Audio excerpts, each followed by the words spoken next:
Desde que tuvo lugar el referéndum del Brexit, este tema ha copado prácticamente por completo todo lo que rodea a la Unión Europea. Y es bastante lógico que haya ocurrido así. El Brexit representa un punto de inflexión histórico en el proyecto de la Unión. Además, es un tema que da para debate en un montonazo de temas: el económico, político, social, cultural.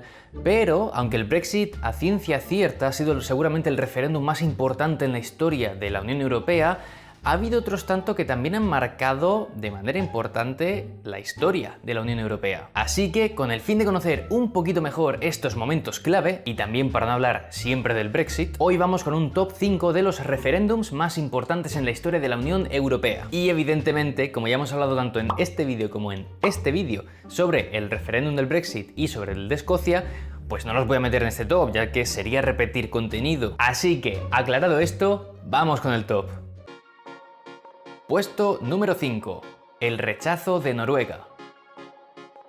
Mucha gente pasa por alto que Noruega no está en la Unión Europea. Sí lo están Suecia y Finlandia, pero Noruega no. Pongámonos en contexto por un momento. Era el año 1973 y el proyecto de la Unión, que entonces se conocía como las Comunidades Europeas, se enfrentaba a su primera ampliación. Es decir, en ese momento únicamente formaban parte de las Comunidades Europeas los 6 países fundadores: Bélgica, Países Bajos, Luxemburgo, Francia, Alemania e Italia. Y por primera vez en 1973 se unieron nuevos países: Reino Unido, Irlanda, Dinamarca y Noruega también tendría que estar en esta lista, pero hicieron un referéndum a nivel nacional y la gente dijo que no. Este referéndum se convocó en 1972 y la población noruega votó por un 53% que no querían unirse a las comunidades europeas. Esto conllevó a que el primer ministro noruego de aquella época dimitiese.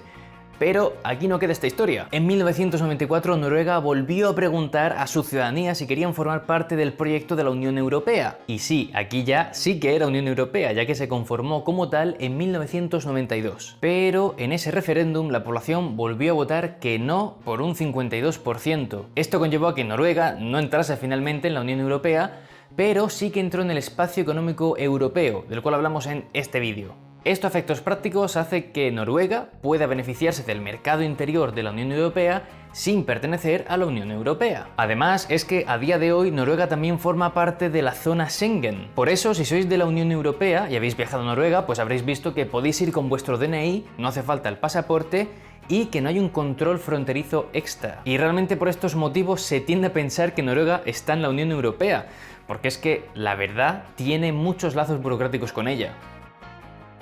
Puesto número 4. Brexit de 1975.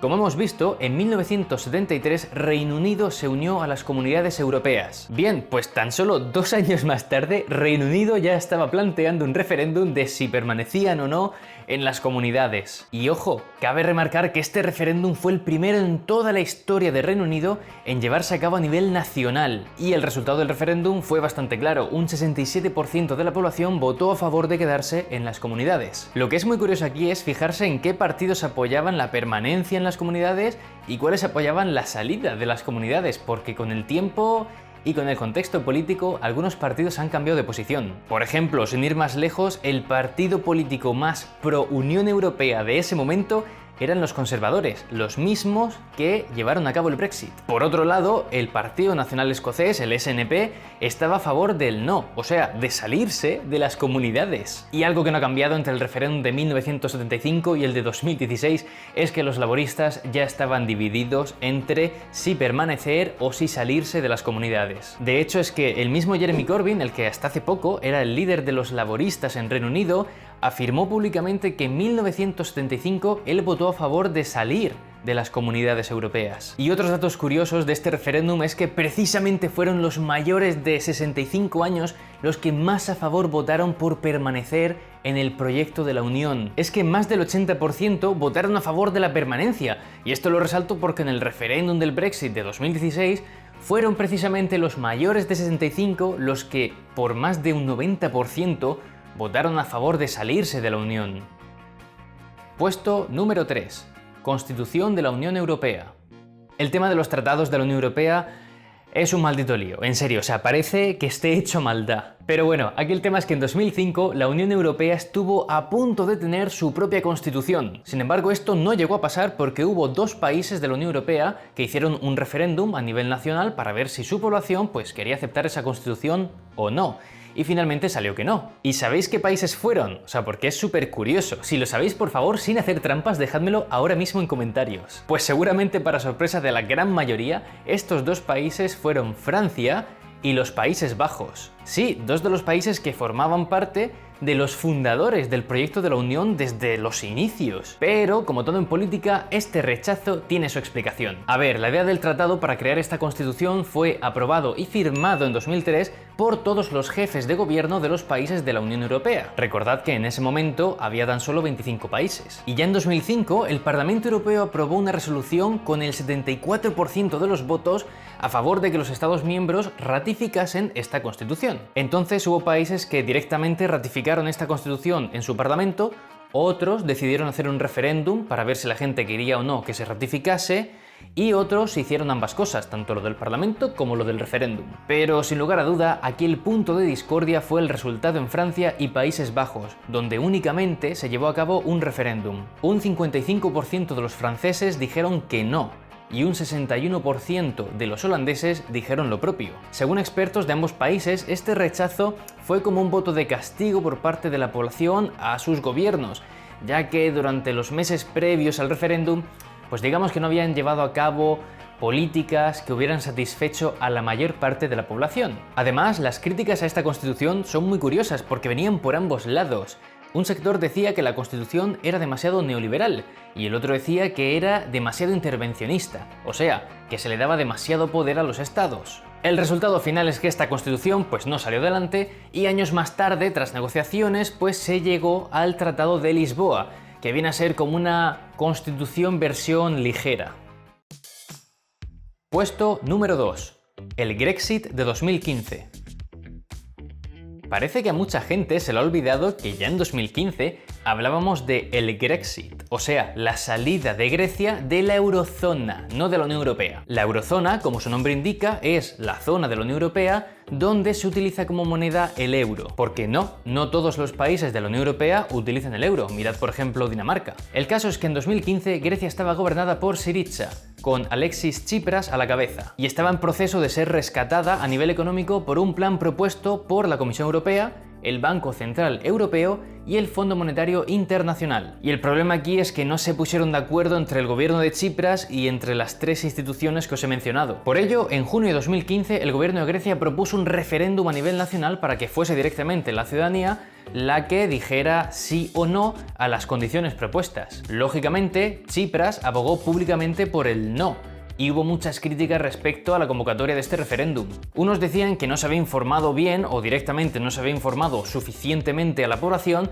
para saber qué estaban votando o las consecuencias que podrían tener sus decisiones. Y por el otro lado, había opiniones que decían que muy bien, que ya era hora de dar voz directa a la población sobre asuntos de la Unión Europea. Y si os dais cuenta, estas críticas, tanto a favor o en contra, no se alejan mucho de las que luego hemos escuchado durante el referéndum del Brexit de 2016. Pero volviendo al referéndum de Grecia, hay que decir que fue muy importante, ya que fue el primero en la historia griega que no preguntaba sobre qué forma de gobierno querían los griegos, sino sobre una cuestión económica. Y el resultado fue que no, que un 61% de los griegos dijo que Grecia no debía aceptar las condiciones propuestas. Así que tras esto, Tsipras volvió reforzado las negociaciones, según sus propias palabras, pero una semana más tarde acabó firmando prácticamente las mismas medidas que los griegos habían rechazado en ese referéndum.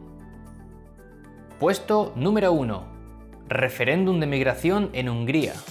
Seguramente recordaréis que en 2015 tuvo lugar la tan conocida como crisis de los refugiados en la Unión Europea. Y seguramente también recordaréis que muchos países de la Unión Europea no estaban muy de acuerdo con las cuotas que se habían fijado, es decir, que no estaban muy de acuerdo con cómo se debían repartir estas personas en los diferentes países de la Unión. Bien, pues en octubre de 2016, el gobierno de Hungría, cuyo primer ministro es Viktor Orbán, hizo un referéndum nacional para ver si su población quería aceptar estas cuotas. Y cabe mencionar dos cosas aquí. A Hungría le correspondía acoger a 1.300 personas de las 160.000 que había, una cifra que no alcanzaba siquiera el 0,02% de su población, que era de 10 millones. El mecanismo por el cual se distribuían los refugiados entre los países de la Unión había sido aprobado por la mayoría de los países en 2015. No obstante, precisamente países como Hungría en su día votaron en contra, pero vaya, que esto no quita que tuviese que cumplir con lo que se había aprobado. De hecho, la Unión Europea advirtió de esto a Hungría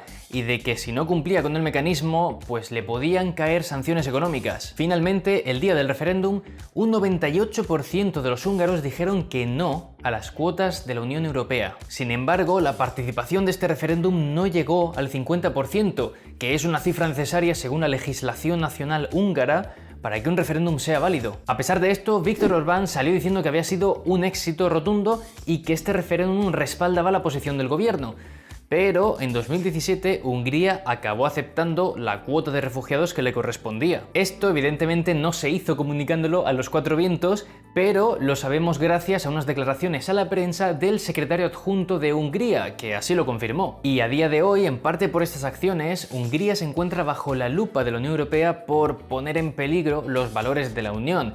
Pero bueno, de esto ya os hablaré en otro vídeo que estoy preparando de manera más extensa. Sé que hay muchísimos más referéndums importantísimos que podría haber metido, pero bueno, la tradición dice que hay que hacer un top 5 y eso es lo que tocaba. Así que me gustaría que dejaseis en los comentarios el referéndum que para vosotros más ha marcado la historia de la Unión Europea. Y ya como siempre, únicamente quiero remarcar que evidentemente he resaltado solo los aspectos más importantes de estos referéndums, que yo os animo a que busquéis más por vuestra cuenta y a que le echéis un vistazo a los enlaces que siempre dejo en la descripción. Muchas gracias como siempre por ver el vídeo, es una locura cómo estáis apoyando cada vídeo, así que si queréis seguir haciéndolo, pues dejad un like, suscribiros si no lo estáis, y por mi parte, tan solo deciros que nos vemos en el próximo vídeo.